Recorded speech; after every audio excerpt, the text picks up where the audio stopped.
So, welcome back to season 2 of Recovery Unleashed with Alan. I'm joined by a guest today here, Karl, who's travelled all the way down with me on this lovely lashing rain Saturday morning. What Yeah. a miserable morning. Karl, let you say hello. Hello, everybody. Yeah. Hello. Absolutely. I met Karl. I'm actually in college with Karl. The two of us are studying to be counsellors and psychotherapists, and you're doing specialised in addiction studies as I'm doing well. specialised addiction as well. Yeah. Yeah, it's absolutely great to have Karl here today, is because as much as the show is about helping addicts and helping people in addiction, people struggling with addiction, a huge part of this for me as well is not just the addict themselves, but for the families and the wider people who are affected by addiction. Because, like, one thing I always say, and I'm sure you'll relate to it straight away, is like the addict is one person, but most case scenarios, an addict has a family, partner, kids. There's a much wider circle of people who are affected by addiction than just the addict themselves. Yeah. Absolutely. Yeah. And they're not affected the people per se. They didn't ask for it.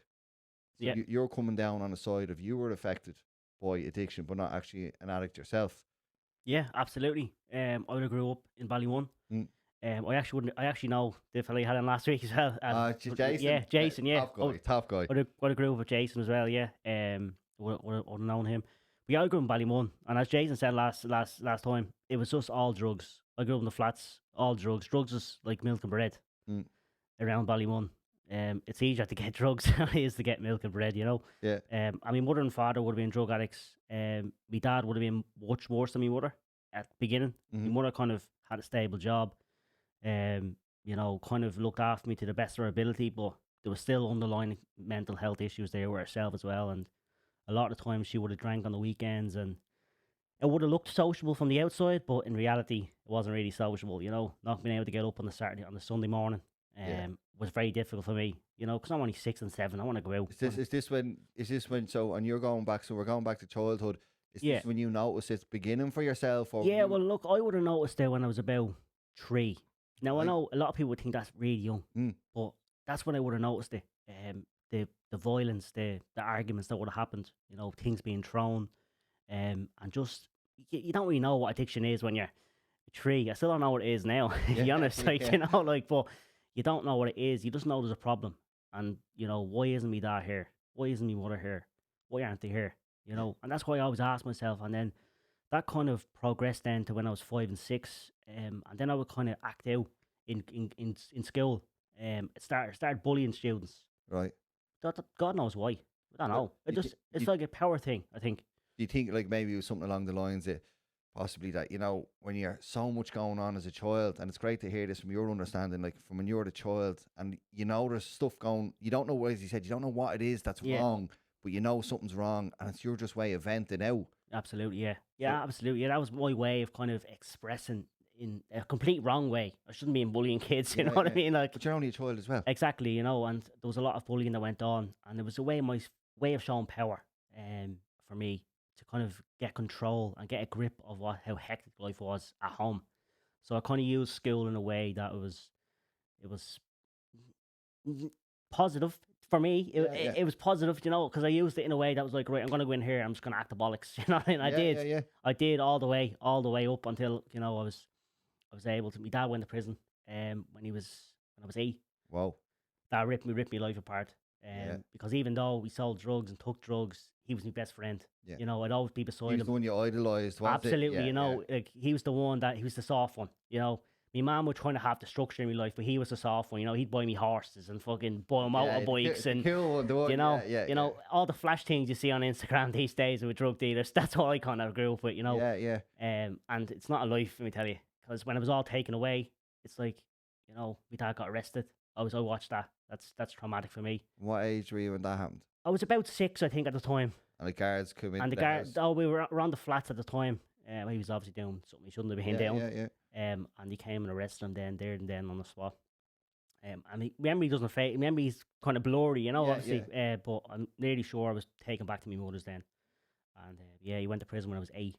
And that just completely crushed my world. It went from Markhams, all these other types of counselling organisations. None of them worked. Yeah. None of them ever worked for me. It was incredibly difficult growing up because my mother she was great. you know, I have nothing bad to say about my mother. Yeah. When I was younger, she was fantastic.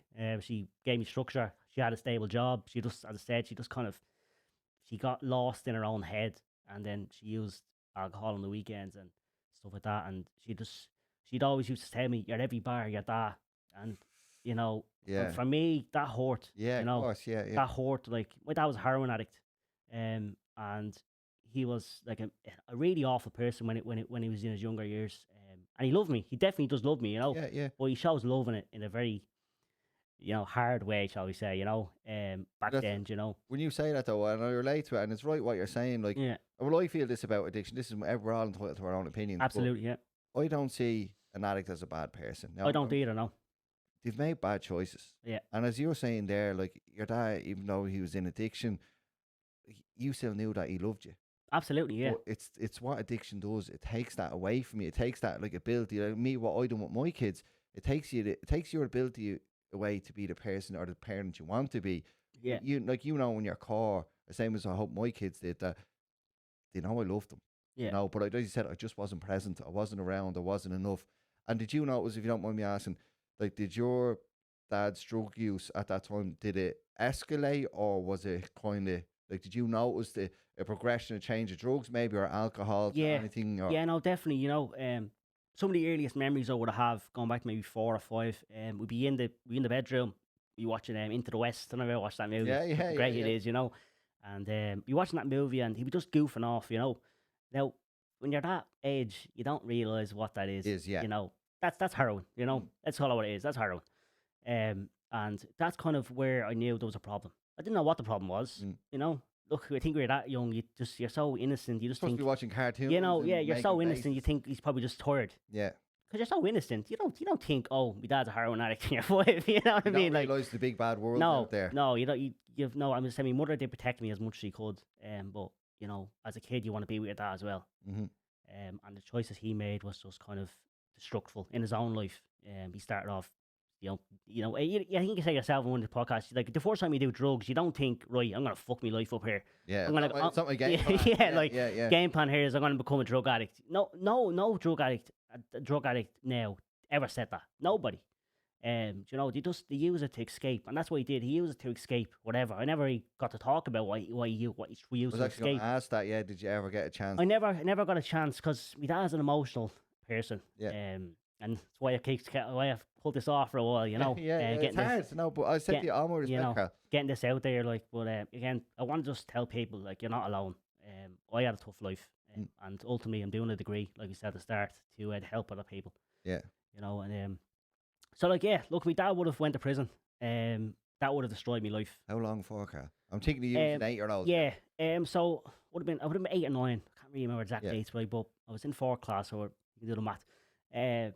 So he would have been about 3 years in prison. Right. But that was like the pinnacle of my life, because in 3rd class I was the top 8 student. I was the best in the class. You know, I was the only one who could do multiplication to 9, you know, to 12s, to 13s. I was like top 8 students. And then in 4th class it completely disappeared.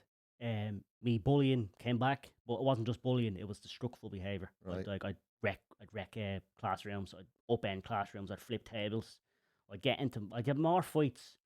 And shout out to the principal at the time, but for whatever reason, he always stepped me back, you know. So there is some good people yeah, like that out there. yeah. I remember people like that in my missed life that as half, well. missed that half, yeah. Good man, missed that half. Missed that half. If you're watching out there, thanks very much for not giving up on me, because he did. He kept me going till sixth class. Yeah. And there was like a lot of lads there that got expelled for a lot less than what I did. Yeah. Absolutely. But that's good people out there. He stuck with me, you know. He knew what the problems were, and he stuck with me. So yeah, thanks very much for your listening. You know? No, but it isn't it mad now to think about this, because I think about my own life as well. People who are just doing good, and they know, like, they might know the exact ins and outs of what's going on in your life. But how many years later are we sitting here now, and you still remember that man? I still remember him. Yeah. Bald man. Yeah. But for how much, he just probably seen a good lad who was in a situation that he didn't put himself in, and he's acting out. But rather than just, you know, like what a lot of people do with addiction, things like that, rather than just saying, oh, he's just a wrong'un. You know, he's saying, no, this is just a young lad struggling, he's trying to act out. So there's a lot to be said for people like that. No, absolutely. I'm an utmost respect for that man. Because a lot of times he dragged me into the office. He's like, Carl, this is the last time. you want to get the book out to look for another school, and he never got rid of me, you know. So yeah, look, then my dad would have got out after. It's about 2.5 years, I reckon, he went to prison for. He got out kind of when I was still in primary school, but it was kind of the end of 6th class, so I was going into 1st year. But the damage had already been done at that page. Like, you know, at that stage, my damage had already been done. I was dealing with horrendous other thing as well at home. You know, I'll just say, I was sexually abused for 12 years. Oh. You know, might as well just say it. You know, it is what it is. It takes a lot, Carl. It takes a lot to say that, man. So I was sexually abused from the age of 3 to 15, and I really resent. You know, in order to say what I'm going to say, I have to say that. You know, so I know it's a bit deep, and no, you know, Carl, no, it's powerful, man. You know, so for me, it was tough growing up around my mother and father, because I always thought you were supposed to protect me. Yeah, you were supposed to be there for me, and you didn't. You didn't do that. You didn't protect me, and my dad didn't. And that really hurt me when I was that young. Yeah, of course. Because he went to prison, and then, you know, I was staying with my nannies a lot, and my nanny would always be there, you know, for me. Yeah. You know, but that's kind of where the abuse kind of always happened, and he was no longer there to be there for me. You know. Yeah, what you've seen is your protector. So my protector had died. So not only my best friend died, my protector had died as well. Like you're on your own. I was on my own. Yeah. I was fighting a losing battle. At such a young age At such a young age, you know, and all the other stuff that was going on, the school life, the home life, and then the only place that I felt I was safe, I was being sexually abused as well. And that kind of just decimated my whole life. First year I went to St. Kevin's College, and obviously I didn't have Mr. Half anymore. Yeah. Do you know what I mean? I didn't have Mr. Half there anymore, so I had Mr. O'Hare. Mr. O'Hare didn't like me very much. Yeah. And the chaos just continued, but it got worse, you know. The fighting became, you know, violent. I started selling bleeding lockers and all. Oh, I was like, your man, what you call them, someone that sells a lot of things, Jimbo or something. You know, I was getting on stupid shit, selling lockers and getting in fights, and it was all because, and I said earlier on, I was in loads of counseling things, but I never wanted to open up about what was actually going on. Yeah. And for me, that was the abuse I was enduring. And it was hectic, like, you know. And I'm writing the autobiography, you know, at the moment. Yeah, give a shout out to your book. Yeah, shout out to my book, you know. Yeah. And yeah, that's the reason I brought it up, because my autobiography is 95% based on my abuse and how I got through it. Right. And I did get through it. Yeah, I did. which is one of the biggest things to say. I did get through it. There is people out there, Carl, we don't like to admit it as a country, that are going through the exact same thing. And that's why I want to come out here and say it, you know. And I was thinking about it in the car driving up, and I was like, I just want to say it. I was going to give him the heads up. I was like, no, you know what? I'll just see what happens, you know. Yeah, if it's right, it's right. If it's right, it's right. And I felt right, you know. I want to get out there because I'm healed now, you know. Yeah. I don't bring that with me. And for years I did. For years and years and years I did. And I hope one person watching this was going to open up and talk about it. I'm even getting goosebumps on my arms here, pal. Being You know? straight up, I'm getting goosebumps, because I know from doing this show and what my intentions were coming in, and the people who've messaged me, that someone will hear that. Yeah. And as much as we say, oh, that can't be happening, that doesn't happen. It does happen. It does happen. And it happens a lot more than what we think, or what we like to imagine, I should say. There's a thing called 4 in 1. 1 in 4 people have been sexually abused. That's the stat. Right. Now, I wouldn't have been aware. Like, to me, that's, you know. Yeah.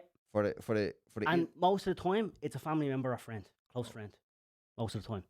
Like, I'm thinking, like, for the Instagram life that we all like to put out there or portray that we live. Yeah, like, you look at Instagram life. I think we were talking about the college there last week. You know, everyone wants to have better. You know, it's like, I think, I can't think of her name. You done the group therapy with her. All right. Yeah, and she said something like, my garden's great, but now I look on Instagram and someone else's garden's not the same. Do you know what I mean? It's like, everyone's competing against each other, but no one ever thinks about what's actually going on. Because none of us want to know with that. Like, if you look on my Instagram and my Facebook, you think, this fella's loaded. Holidays every week. You know, he's in great headspace, college, you know, but the reality is, that's not the reality, you know. The reality is, I'm fighting dark battles every day. And we all fight dark battles, you know. I think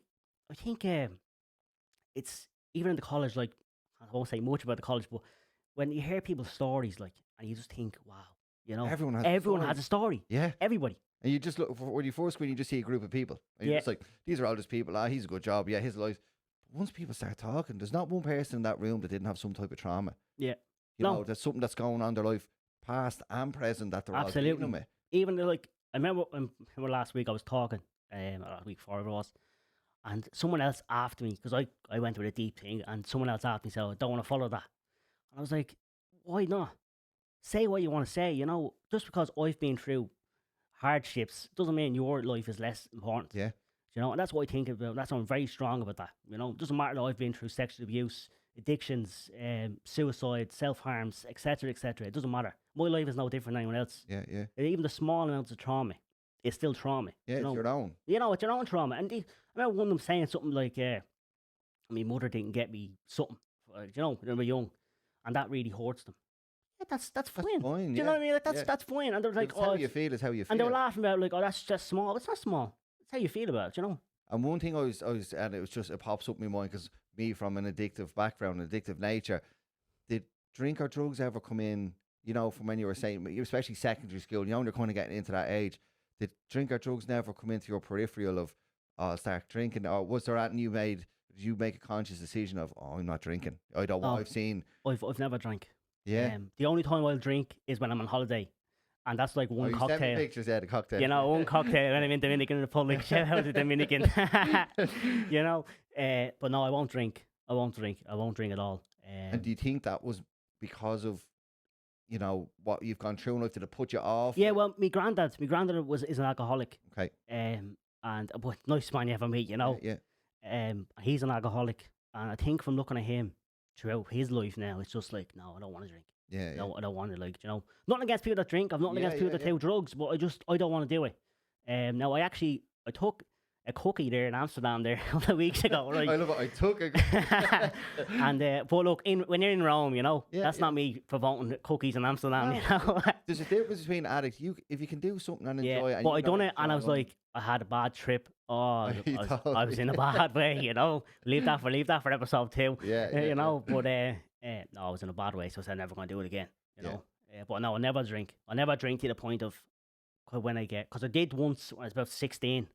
I had a load of Smirnoff Ices, and when you don't drink, Smirnoff Ices hit you hard when you have 9 of them. I had 9 of them, and when I do drink, I get very emotional. Yeah, it's like emotions. It's emotional. It's like, because I bury my emotions. I do. I always like that as well. Yeah, I bury them, and I've buried them for years because my emotion comes out in anger. Yeah, and it always has. So I really bury my emotions. And it's mad from when I'm hearing that, because like it's mad how people can be different. As I said, everyone's an individual, but like for me, I done the polar opposite. So I had stuff like I left my family when I was 6. Something bad happened when I was at home, and I never spoke to me one side of my family. I just don't go into too much detail, and just for them, it's awkward. But like, I didn't see half of my family for 26 years.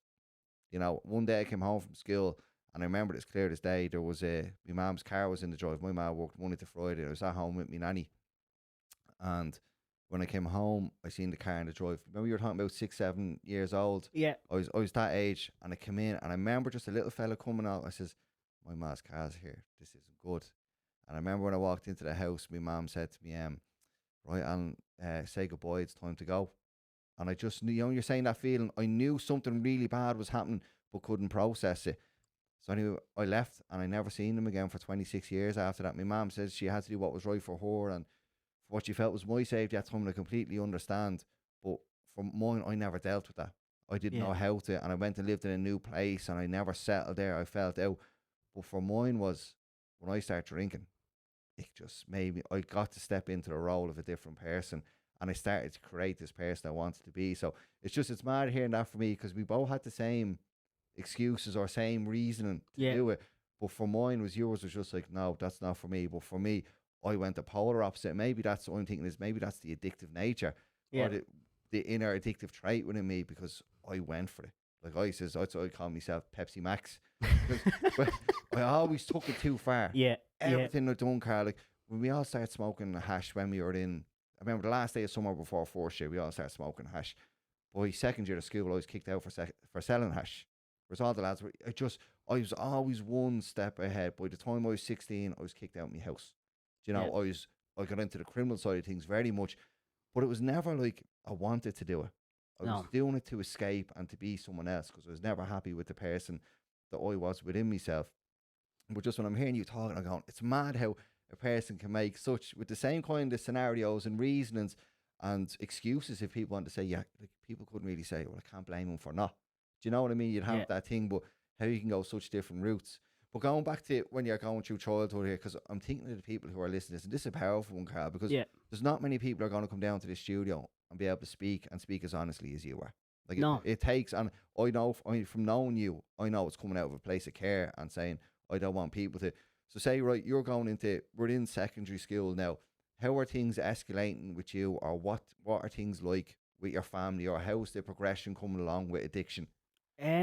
Well, like my dad's sober actually. Just shout out to my dad, well done.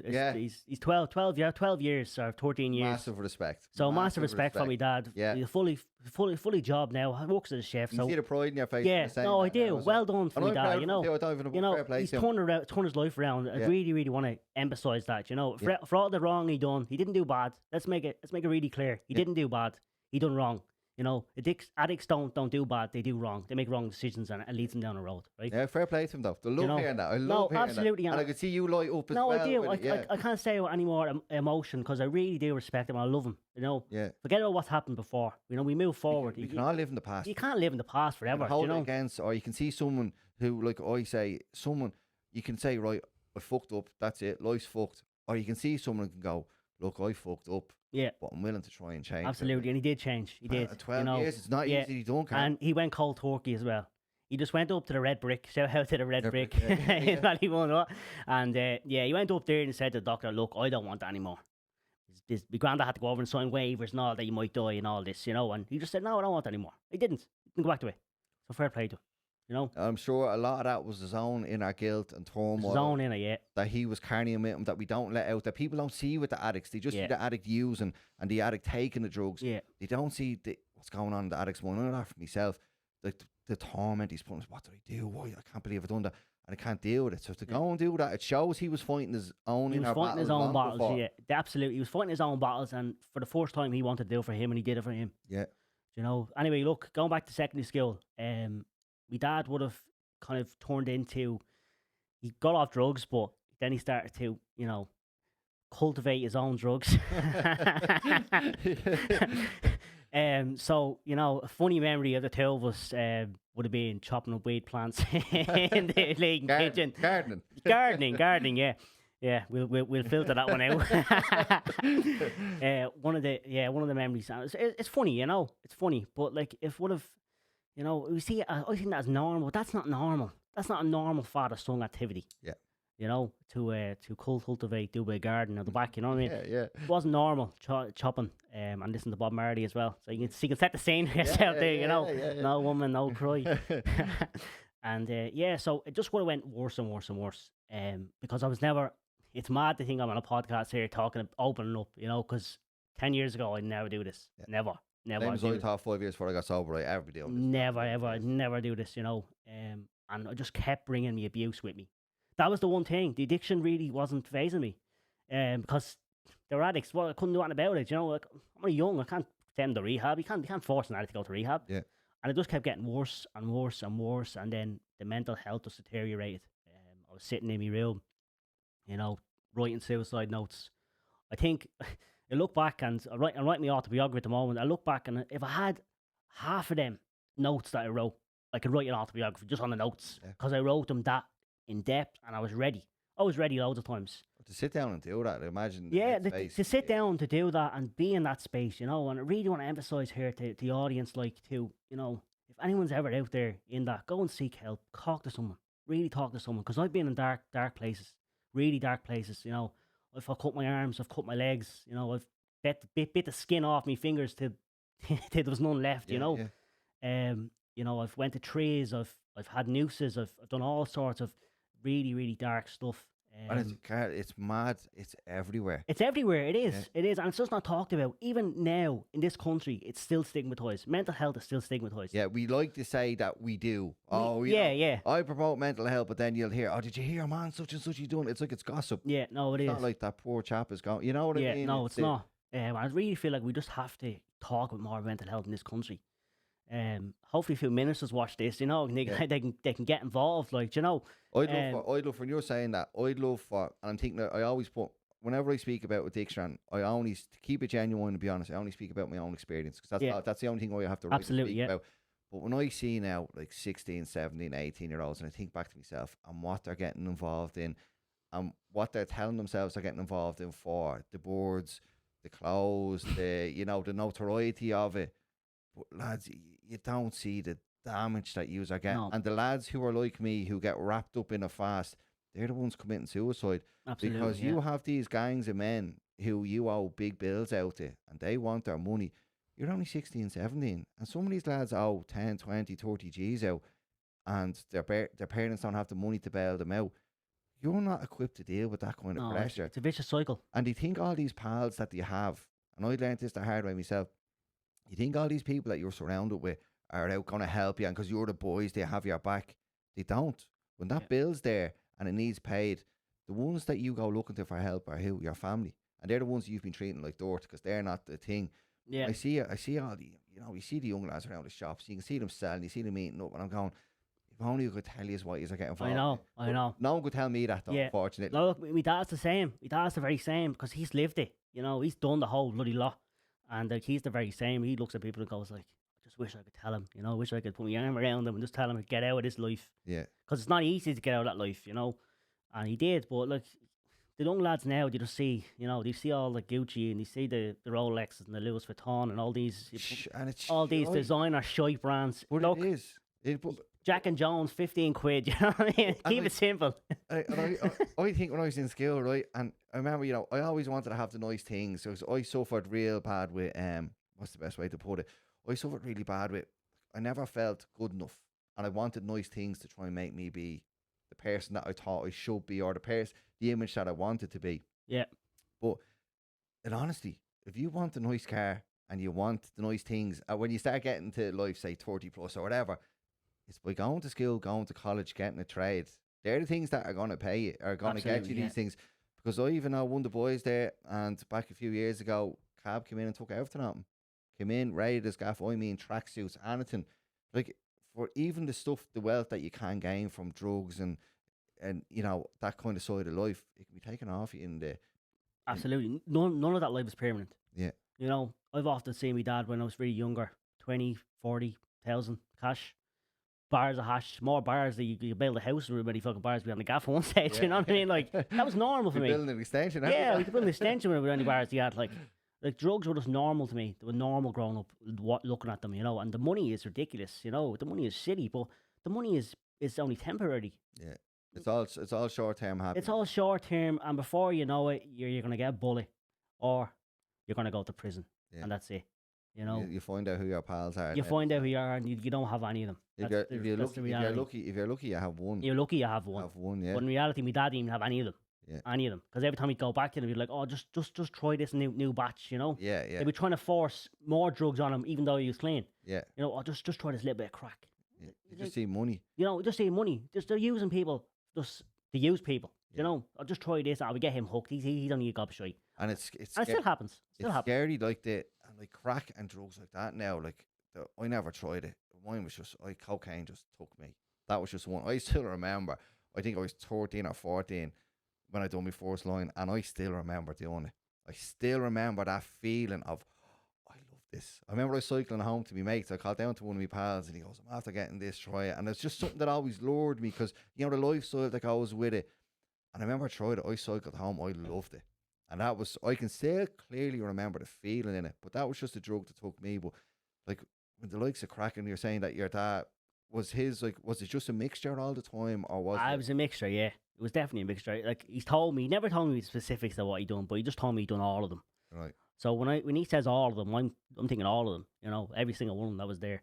But obviously, heroin in the 90s, I'm not old enough to know how much it decimated the country, but it did decimate the country. I've done a lot of research on it, so it did. And that would have been the big one in the 90s, early 2000s, heroin in Ireland, Dublin especially. And that's what he would have dealt and done.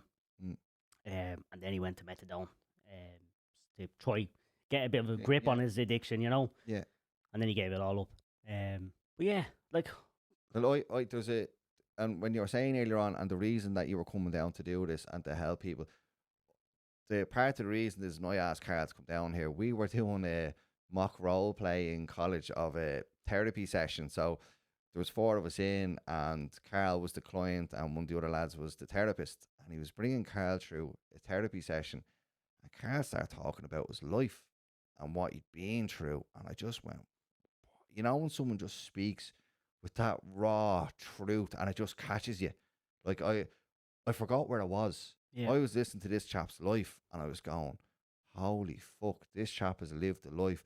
But there was something, and again, then the reason I wanted to ask you to come down here, and I was delighted that you said yeah, was you were talking about like when at home, and if you don't mind talking about it, but like when you had to go out to the building sites and food and things like that. Because Yeah, absolutely, yeah. what the reason I want people to know this are the people, because this is what addiction is does, and this is what addiction is currently doing, and this is the lifestyle that the people at home who are being affected are trying to cover and pretend that it's not happening. But if you don't mind it, of course, it's completely up to you. Yeah, no, that, absolutely. that story, I just went, Yeah, that's the fucking reality of it. yeah, I know, yeah. You know, when you're going on a flow, you know, yeah, no, absolutely. Like when I was kind of 8 or 9, sometimes I would have had to go steal things to feed myself. It's tough to say. Like that's probably more tough than the abuse that I've endured for 13 or 14 years. Just a little child. Just because I'm just a little child, like, you know, going and robbing tools to feed myself. That was hard. That was tough. Or just one of the lads in the school, I'd fucking rob his phone, or you know, I'd rob something. Yeah, yeah. I'd just steal something, and I'd just go to the bleeding local shop here. You got a bag of chips, mate. Yeah, you know, and it's tough, and that's the reality of addiction. That's when you know there's a problem. You know, and God knows how the social services didn't come in. Yeah. I feel like they failed me. The system failed me. 100%. The system 100% failed me. Like I have this horrible, and it's nearly even make me feel a bit emotional here, Carl. I have this thing of a little 8 or 9 year old, and I think of myself, I think of my own kids, but going home to open the fridge and nothing there. Nothing there, yeah. Like, that's heartbreaking when you think what a child's life is supposed to be like. Yeah, because my mother, like as I said, she was great, but she had her own problems. Yeah. She still has her own problems. And like she'd be in work, but it's very little there. Do you know what I mean? So I have to go out and defend myself, basically. Then kind of got involved in a bit of crime, then a bit of drama. Thankfully, it didn't progress when I was 16, 15, and don't have a criminal record. Thank God. But yeah, I would have done a lot of stuff, robbed bicycles and petty crime. You know, really stupid stuff. But it's not like you've done it out of choice. No, like I just went into Tesco or whatever, you know, and you rob a bar of chocolate because you want to eat something. You're hungry. You're hungry, you know. And yeah, it's tough. My dad was in prison. He's nowhere to be seen. My mother's out working. But as I said, she had her own problems as well. Yeah, yeah. Her addiction wasn't so plain in the face. Yeah, see, and it's good you're saying that, because addiction can come across. We all have an idea of what we're we all have an idea of addiction. You think some fella in town, homeless, on his back, goofing off, but that's not the reality of it. There's loads of functioning addicts. There's loads of lawyers who take cocaine every day. Yeah, just to get by. But you know something that really annoys me, and this I can feel myself going on it. The way society looks at them different. Absolutely. Because they have fucking money. Yeah. No, do you know the word I hate? Junkie. Yeah. I fucking hate it. Yeah. Addicts. Yeah. Addicts, please. Not junkie. I here's not standing up. Just eat the word. I get so angry with it. But like, you know, when you see, like, do you remember, what was that radio? And look, I'm not speaking bad as someone who's passed away. Do you remember Jerry?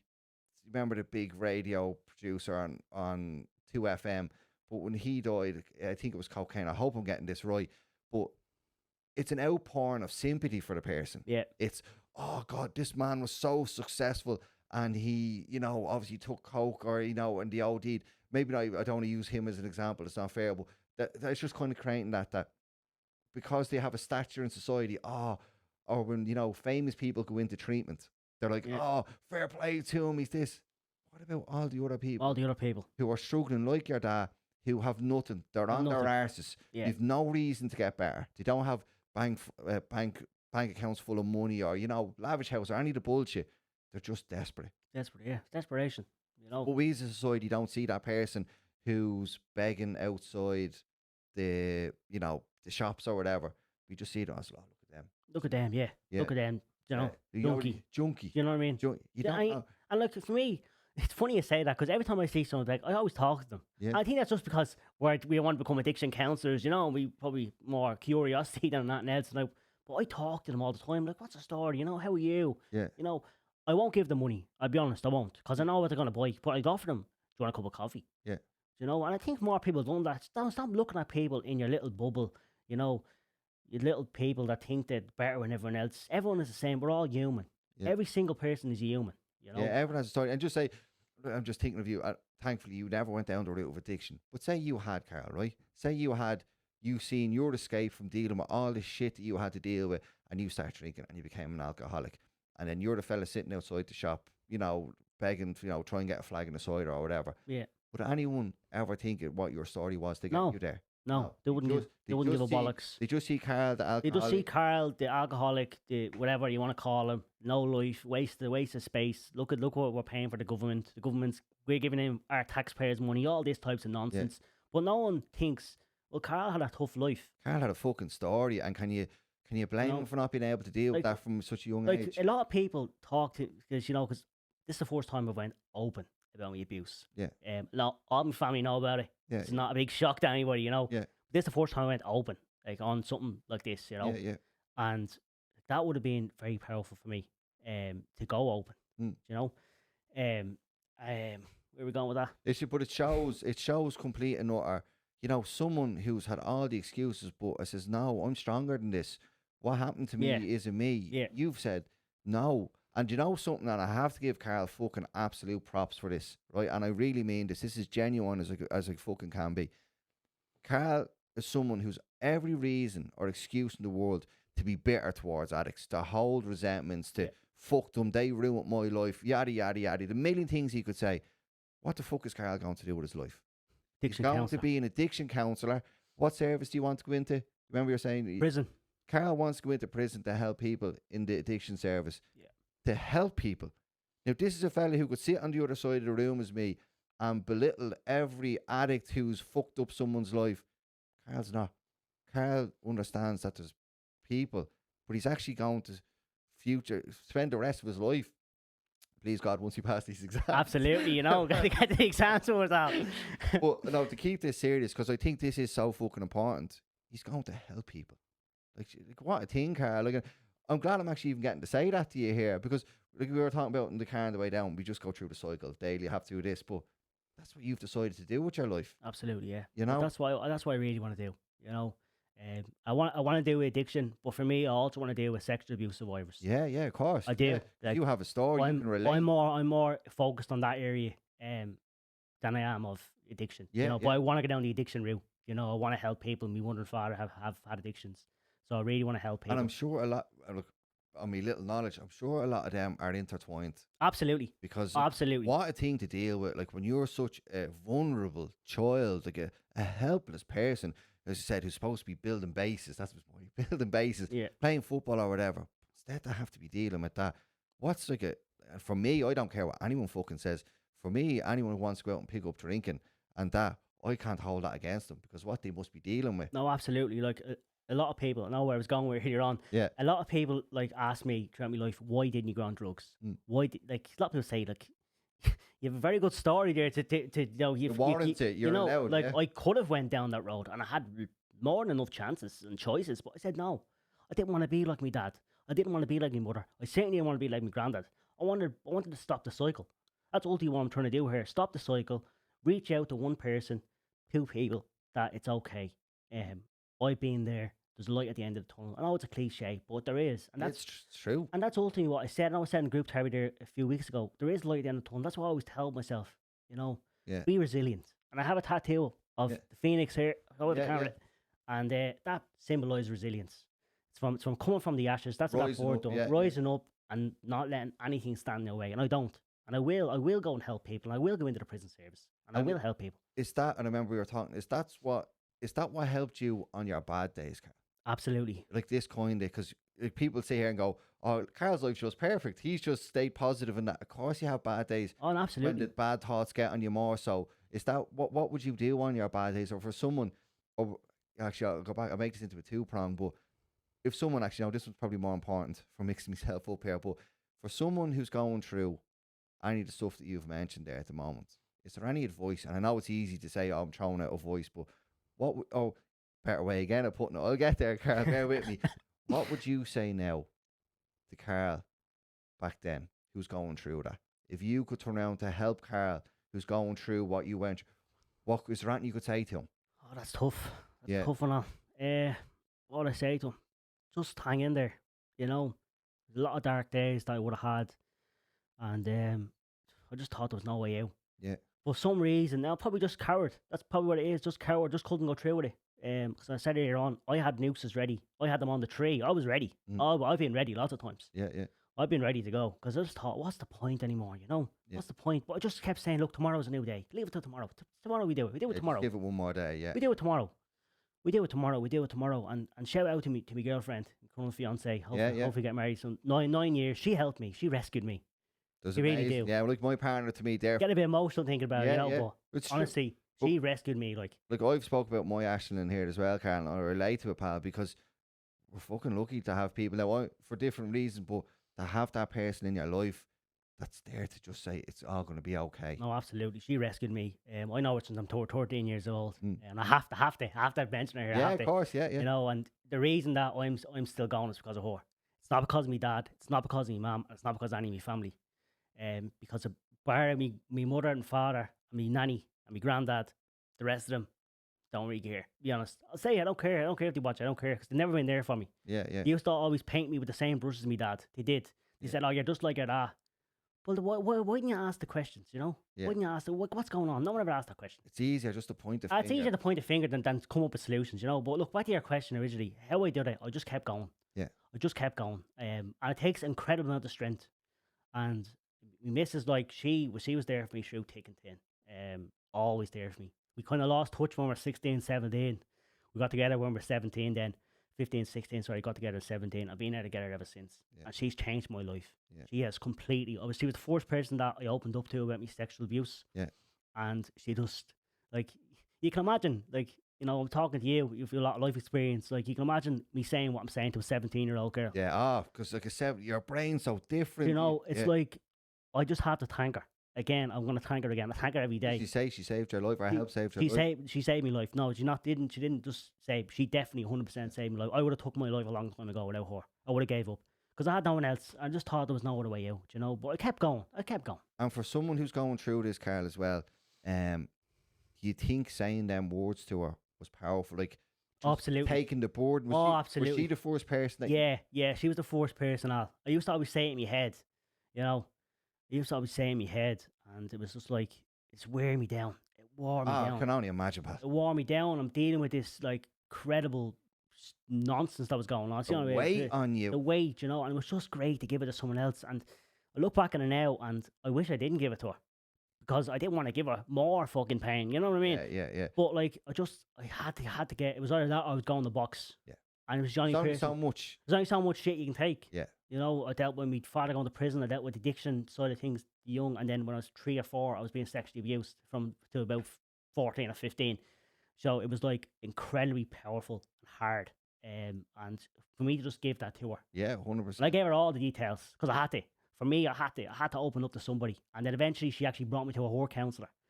Shout out to Mark. Fucking amazing man. Yeah. He really helped me. He helped me kind of be who I am now. And the reason, I'm emphasising on this one is it's just for, I know I could never open up. I could never say, listen, even to all my pals and everyone around me, I'm fucking struggling here. And like that, some days I thought to myself, now I never went as close to actually, you know, doing that, but I don't want to do this anymore. Oh, absolutely. You know, it's good that you say that, Al. There's actually a video on YouTube. I can't think of the name of it. I'll get the link so you can put it in the link, right? Yeah. It's about a guy who's dealing with depression, right? And he makes a very good point in the video. And he says, when you break your arm, right, people want to run over and sign your cast. But when you talk about your mental health, people want to run away. Mm. And it's such a powerful thing, you know, because people want to run away. And it's even your family members run away. They think, oh, geez, this is too much, you know. Yeah. And it is tough. But I really emphasize anybody who's listening there, anybody who's going through, you know, their parents addicted or, God forbid, if you're going through sexual abuse, I hope you're not. But just open up and talk about it to somebody you really trust. It doesn't have to. I'm not asking you to go, you know, I need a role. Just talk about it. Open up. Don't bring it with you. That's the ultimate thing I can give here. Just don't bring it with you. Don't bring anything with you, because we only get one life here. I know that's cliche, but it is. You only get one chance here. You're gonna die. We're all gonna die. Yeah. The sooner you're born, I was reading this morning. The sooner you're born, you're dying. Yeah. It's that simple, you know. So make the most of it. Don't bring your trauma with you. No matter what childhood I've had or didn't have, I'm making something good out of it. I'm gonna go off. I'm gonna do this degree, hopefully, and get qualified. We'll get there. We'll get there. Two of us will get there. We'll get there. You know. But yeah, look, ultimately, just open up. That I can't emphasize it anymore. Really open up and talk about it. Yeah. To anybody. And it is. I know, and I just. It's mad when someone's talking. I jump back to right in my head where I was this age. I know when you hear, if you're 17, 18, 19, and you're hearing me and Karl, and you're going, oh, just open up. Fuck that. I'm not. Fuck Karl, yeah. That's fine. But no, what I'm saying is, listen to Karl's story, like, or even mine on my own shows with my addiction. The one thing that if I hadn't have been so fucking afraid of wasting my time on other people's thoughts, they don't matter. Like you said there, you're dealing with your mind every day. You're the one that's suffering. Fuck other people, the ones that don't want to help you. Find the person that is willing to help you. Exactly, you know. And in that case, it wasn't a family member. It was ourselves. Like, so, just find one person that's really going to be there for you. And again, if anyone wants to text me, be my guest. You know, anybody can confide in me. We're currently, what's the word Killian used?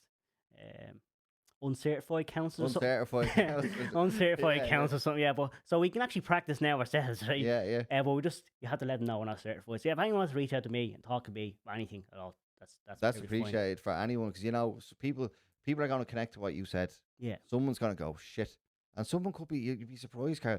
There's people that be older than you that will reach out to you and go, listen, I'm such and such. Yeah, well, look, I want to emphasize all people can reach out to me at any time, day or night. You know, it doesn't matter. You know, if that's what takes then the first step, because I don't want anyone to go through what I went through. Yeah. Nobody. I wouldn't wish it on my worst enemy.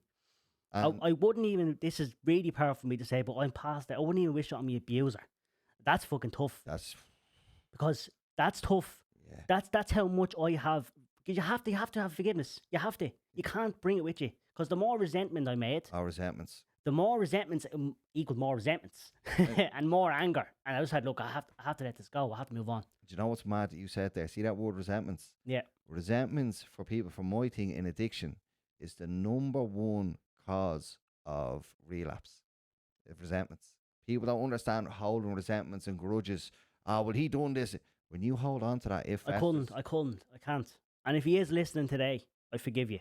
I do. Well, I forgive him. It's a powerful thing to say, Carlo. I do forgive him. Yeah.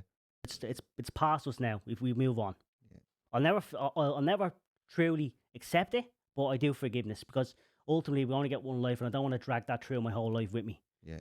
You know, and anyone else, look, I'm not asking everyone to forgive their abusers here. You know what I mean? Each their own. But each to their own. But for me personally, I had to, because it was sending me down one way to a grave. You can only hold that anger. It was constant anger. Like I just snap, and it'd be something stupid. It'd be something ridiculous. Like somebody, do we know milk? Say, do we know milk in the fridge? I go bananas. Yeah. Go bananas. Like, what do you mean? Just go to shop and buy more milk. Well, it wasn't the point. It was everything boiling up. Yeah. See, people don't get that you've been mentally fighting with this. You're mentally fighting, You're internally mentally worn down with this inner battle that people aren't aware that you're having. And I get like that, and then when it explodes, people are like, what the fuck's wrong with you? Yeah, no, absolutely. But they don't understand the mental battle. It's relentless. It just keeps at you, and you're trying to make sense of it, and sometimes you can make peace with it, other times you can't, and sometimes it gets you, and then you could be 3 hours gone down this fucking, from just started with a little thought. No, absolutely. No, that's the same as me. It kept building up and kept building up and kept building up, and then just exploded.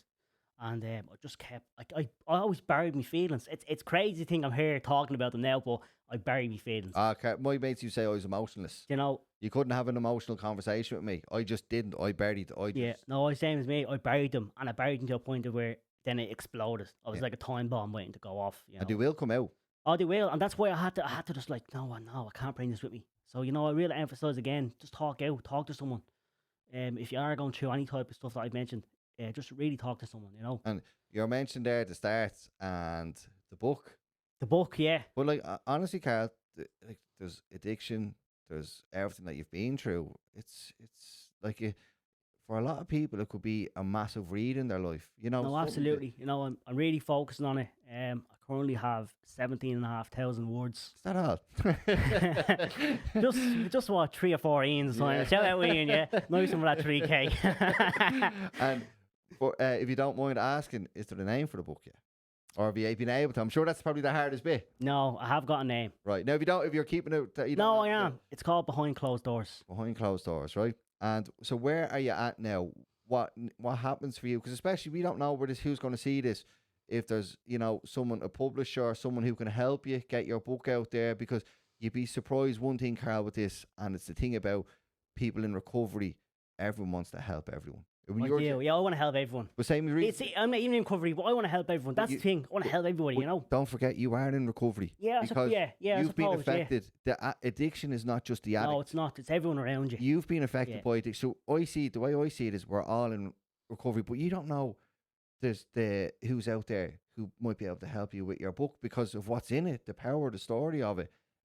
So like if there's anyone that does watch, and I'll be putting this obviously online, that can help Karl or throw a bit of advice or how we can get his book out there, because the chap is pouring his heart and soul into it. Yeah, no, it is. It's very emotional. It does go very deep.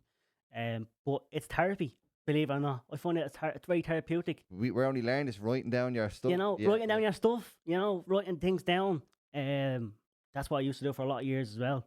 Write it down, throw it in the bin. Write it down, write something down, crumble it up, throw it in the bin.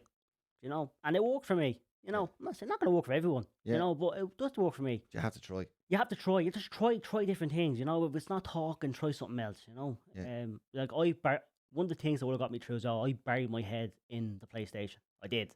You need an escape mechanism. I did. So I used it for my escape, I did. I used an escape and, it's grand. There's only so much you can deal with that chatter up there, isn't there? Yeah, I just had to just do something else, because it was just constant mental battles, And my chatter was like when I decided that, like, say I got in the mood, the cocaine hit the urge to use cocaine hit me anywhere, anytime, and and I can still think about it now. When it hit me, Karl, whoa! I had to go down to the session and take cocaine. I know by your face. But honestly, man, and like. I'm thinking back to, I remember those times I used to sit down, I'd turn off my phone, and my poor missus, my saviour, used to sit there and look at me, goes, oh, she could see me. I said, Ashley, I don't want to go out and take it. She goes, I know. And then I'd turn my phone on, then the lads are out. I might just go out for one or two, but that was my way of turning the noise down and just getting peace by causing absolute destruction to myself. Yeah. But no, I really want for anyone that if there's anyone out there who can help Karl with his book or throw some advice or anything like that, look, it's a community, just to throw in just to throw him a message or contact me and I'll pass it on to Karl. I want to thank Karl for coming down today.